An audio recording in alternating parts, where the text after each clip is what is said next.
نام کیا ہو جائے؟ تباہ. اس کے بعد گدھے گھوڑے پیدا ہوں گے. حکومت کے وفادار ہوں گے, جیسے گورے حکومت کے وفادار, ٹیکس ٹائم پہ دیتے ہیں, بس اس کے علاوہ ہمیں کچھ بھی نہیں چاہیے. امریکہ میں ہر آدمی ٹیکس دیتا ہے, یو کے میں ہر آدمی ٹیکس دیتا ہے. ان کے ہاں اچھا وہ نہیں ہے جو شراب نہ پیتا ہو, نہ اچھا وہ نہیں ہے جو لڑکوں سے بدفعلی نہ کرتا ہو. کہہ رہے ہیں جا بھائی تیرا مرضی, تو 10 لڑکوں سے بدفعلی کر, تو لڑکیوں سے زنا کر, تو اپنے باپ کو اولڈ ہاؤس میں جمع کرا دے, تو اپنی ماں کو چھوڑ کے چلا جا, ہمیں اس سے ٹینشن نہیں ہے. امریکہ میں, یورپ میں, اٹلی میں, جرمنی میں اچھے کی ڈیفینیشن یہ ہے کہ وائٹ منی ہے یا نہیں ہے, اور وائٹ منی کا مطلب ٹیکس دے رہا ہے کہ نہیں دے رہا, ایسی کی تیسی والا جو مرضی کرنا ہے کرو. نہیں آ رہی میرے خیال ہے, کھوپڑی میں بات کا بٹھانا بڑا مشکل کام ہے یار, بہت مشکل. ابھی دیکھو نا غزہ پہ جو بمباری ہو رہی ہے, یہ کون کنٹری کر رہے ہیں؟ مسلمان کر رہے ہیں کیا؟ یہ جو بدترین ظلم ہو رہا ہے, یہ سارے وہ لوگ ہیں جو دنیا میں سب سے زیادہ تہذیب یافتہ, ایٹیٹیوڈ پہ دنیا مرتی ہے. ایٹیٹیوڈ تو گورے جیسے ہونے چاہیے بھائی.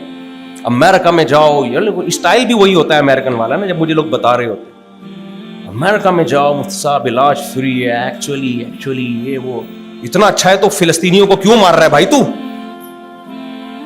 ہماری مثال چپل چرانے والے کی ہے. ہم اتنے بڑے چور ہیں, وہ یہ چپل چرا کے بدنام نہیں ہوتے. دنیا میں چوروں کی 2 قسمیں ہیں, ایک مسجد سے چپل چرانے والا جو بے عزت بھی ہوتا ہے, پٹتا بھی ہے, کوئی اس کو رشتے ناتے بھی نہیں کرتا, اور ایک ہوتے ہیں 3 پیس سوٹ اور ٹائی میں بڑی بڑی اسمگلنگ کرتے ہیں, لاکھوں لوگوں کا خون چوستے ہیں, بڑی بڑی پراپرٹیوں پہ قبضہ کرتے ہیں, اور بڑی بڑی میٹنگز ہوتی ہیں ان کی, بڑے بڑے ہوٹلوں میں 5 اسٹار ہوٹلوں میں ٹھہرتے ہیں, اور بریف کیس ان کے ہاتھ میں ہوتا ہے, مہنگی خوشبو انہوں نے لگائی ہوئی ہوتی ہیں. یہ ہوتے بہت ہی خاندانی چور ہیں. ہمارے بہت سے سیاستدان الحمدللہ اللہ نے ان کو بڑا مقام دیا ہے, بہت خاندانی ہوتے ہیں چور, لیکن ان کی بے عزتی اس طریقے سے بولو نہیں. کفر اور اسلام میں یہ فرق ہے. میں نہیں کہہ رہا ہم بہت اچھے ہیں, ہم چپل چور ہیں میرے بھائی. ہماری چوری کیا ہوگی یار؟ ان کی چوریاں بین الاقوامی. انہوں نے عراق کے بچوں کا خون بہایا ہے, عراق کے سینکڑوں بچوں کو بھوک سے مارا ہے. انہوں نے لیبیا میں سورشیں برپا کر کے لیبیا کا سارے وسائل پہ قبضہ کر لیا. سمجھتا ہے کہ نہیں سمجھتا ہے؟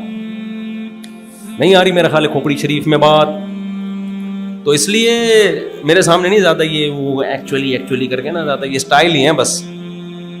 خیر ابھی تو ہم اپنا دکھڑا رو رہے ہیں, تو ان کو پتا ہے کہ قوم کو تباہ کیسے کیا جاتا ہے, اس لیے انہوں نے پوری دنیا میں, ملیشیا نے اتنی ترقی کر لی, نمازی بھی ہیں, اور ملیشیا میں بہت اچھا ماحول ہے, نکاح نہیں ہے وہاں. نکاح کیا ہے؟ تبھی امریکہ کی بڑی اچھی دوستی ہے, یورپ کی بڑی اچھی دوستی ہے ملیشیا سے. وجہ کیا ہے؟ وہاں جب آپ نکاح کرنے کے لیے جاؤ گے تو 10 سال گرل فرینڈ بنا کے رکھو, اس کے بعد سوچیں گے کہ کیا کرنا ہے. سمجھتا ہے کہ نہیں سمجھتا؟ تو ہمارے حکمران بھی اسی پہ آ گئے ہیں, کو ایجوکیشن. وہ کہتے ہیں ہم پیسے, آپ نمازیں پڑھو, مسجدیں بناؤ, آپ حج کرو, کوئی مسئلہ نہیں ہے, لیکن ایجوکیشن کے لیے IMF کی طرف سے آپ کو قرضہ جب ملے گا جب لڑکا اور لڑکی چپک کے بیٹھے ہوئے ہوں, حالانکہ اس کا ایجوکیشن سے کوئی تعلق ہے بھائی؟ اس کا ایجوکیشن سے کیا تعلق ہے یار؟ آپ بچے کو, ٹیوٹر کو گھر میں بلاتے ہو, میرے بیٹوں کو پڑھاؤ بھائی, ٹیوٹر گھر میں آتا ہے, کہتا ہے جب پڑھاؤں گا جب پڑوس سے بچیاں بھی ان کے ساتھ لا کے بٹھاؤ گے. آپ ایک تھپڑ لگا کے ٹیوٹر کو بھگاؤ گے, بھائی تو اس کو پڑھا یار, پڑوس سے ان کی بچیوں سے تیرے کا کیا لینا دینا؟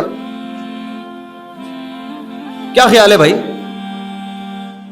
لیکن پھر بھی کہہ رہے نہیں جی, پڑوسیوں کی بچیاں لڑکیاں بھی آئیں گی اور آپ کے بیٹے کے ساتھ چپک کے بیٹھیں گی تو میں پڑھاؤں گا, ادروائز میں نہیں پڑھا رہا. اس کا مطلب یہ اس کے بہت کچھ اور کر رہا ہے بھائی.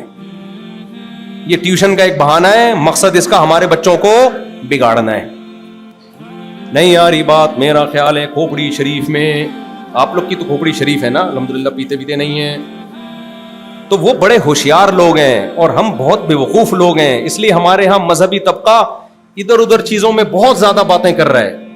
نماز پڑھو, روزہ رکھو, بھائی یہ تو کرنا ہے, نماز تو ارکان اسلام میں سے, اس سے کون انکار کر رہا ہے, لیکن ہم غیر مسلموں کی سازش نہیں سمجھ رہے. تبھی میں 20 سال سے چیخ رہا ہوں جلدی شادی کرو, 4 شادیاں کرو, اس کے بغیر تم اس طوفان سے بچ نہیں سکتے جو سیلاب آ رہا ہے, عذاب آ رہا ہے تمہارے اوپر.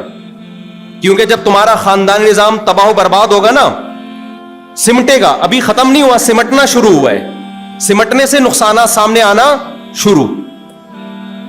دیر سے شادی ہوگی, پھر بچے بھی کم ہوں گے. جب آپ کو خاندان چاہیے نہیں تو بچے کتنے چاہیے؟ 2 1 اسی طرح چاہیے نا. اس کا نقصان کیا ہو رہا ہے؟ جس کے بیٹا ہو گیا روکے گا, بیٹا نہیں ہوا بیٹیوں کی لائن لگائے گا, پھر وہ ان کے رشتوں کی مشکلات. اب ان کے رشتوں کی مشکلات, تو پھر بیٹیوں سے وہ تمام کام کروائے گا جو اس کے باپ دادا میں اس کا تصور بھی نہیں تھا. وہ تمام کام کریں گی اس کی بچیاں.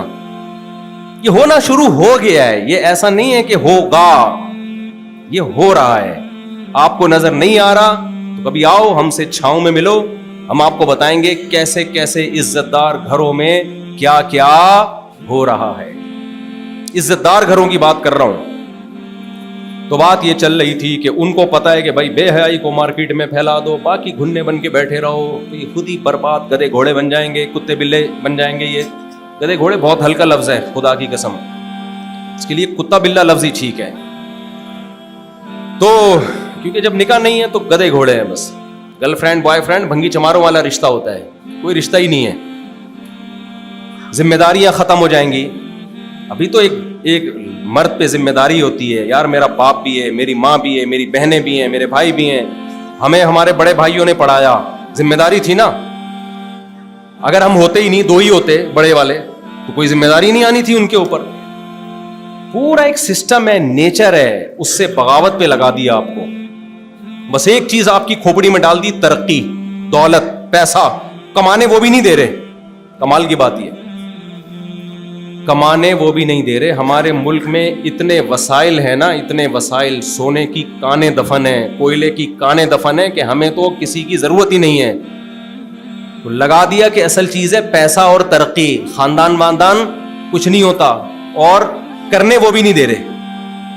آپ کہہ سکتے ہو نا ہم خود ہی برے ہیں. بھائی ہم بھی برے ہیں, لیکن ہمیں اچھا بننے بھی نہیں دیا جاتا. ہم پر ایسی چیزیں مسلط ہیں, اب وہ چیزوں پہ میں بیان نہیں کروں گا زیادہ, اور ایسا نظام مسلط ہے. خیر, ہم اپنی دکھڑے روتے ہیں جو ہم سستی پر, میں رپورٹ پیش کر رہا تھا آپ کے سامنے نا, ہم اسی کی طرف آتے ہیں. دوسرا اکنامک, دو چیزیں ہیں نا جس پہ انہوں نے لگا دیا.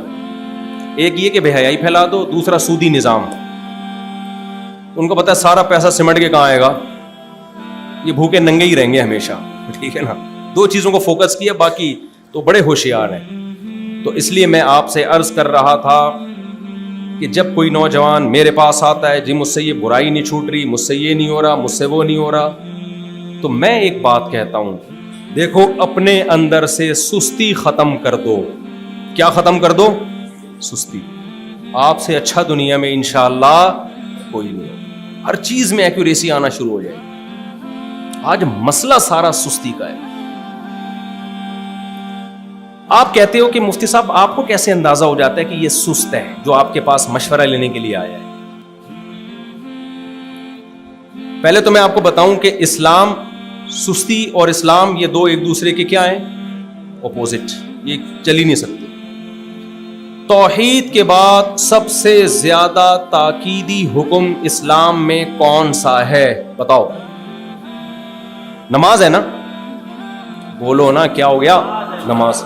سست پڑا آدمی پڑھ سکتا ہے؟ نماز میں دن کے ابتدا سے نمازیں جب شروع ہوتی ہیں تو اسٹارٹنگ ٹائم اللہ نے ایسا رکھا ہے, سست آدمی کے لیے وہ ٹائم سوٹ ہی نہیں کرتا. وہ پہلی نماز ہی پی جائے گا. وہ آگے کیا کرے گا جب بیس ہی اس کی غلط کام سے ابتدا ہو رہی ہے, فجر ہی چھوڑ دی, تو ظہر میں کہاں سے ہمت آئے گی اس کی؟ اسلام میں توحید کے بعد جو پریکٹیکل لائف جب آپ کی شروع ہوتی ہے نا, جب بھی کوئی غیر مسلم آئے گا اور کلمہ پڑھ کے اسلام قبول کیا, اس کے لیے چستی نہیں چاہیے. کلمہ پڑھنے میں کوئی محنت لگ رہی ہے؟ کلمہ جب دیکھو کوئی غیر مسلم کنورٹ ہو کے اسلام میں آتا ہے تو کیا طریقہ ہے اس کا؟ وہ کنورٹ ہونے میں اس کو جو خاندان کی طرف سے مصیبت ہو ایک الگ بات ہے, لیکن اگر خاندان کی طرف سے کوئی مصیبت نہیں ہے تو چستی چاہیے ہے بھائی. وہ آئے گا بھائی لا الہ الا اللہ, اشہدو ان لا الہ الا اللہ و اشہدو ان محمدًا عبدہ و رسولہ, میں اللہ پہ, اللہ کے رسولوں پہ, فرشتوں پہ, تقدیر پہ ایمان لایا. میں ہندو ہوں تو ہندو مذہب کو چھوڑتا ہوں, عیسائی ہوں تو عیسائی مذہب کو چھوڑتا ہوں, یہودی ہوں تو یہودی. اس کے لیے کوئی ٹینشن نہیں.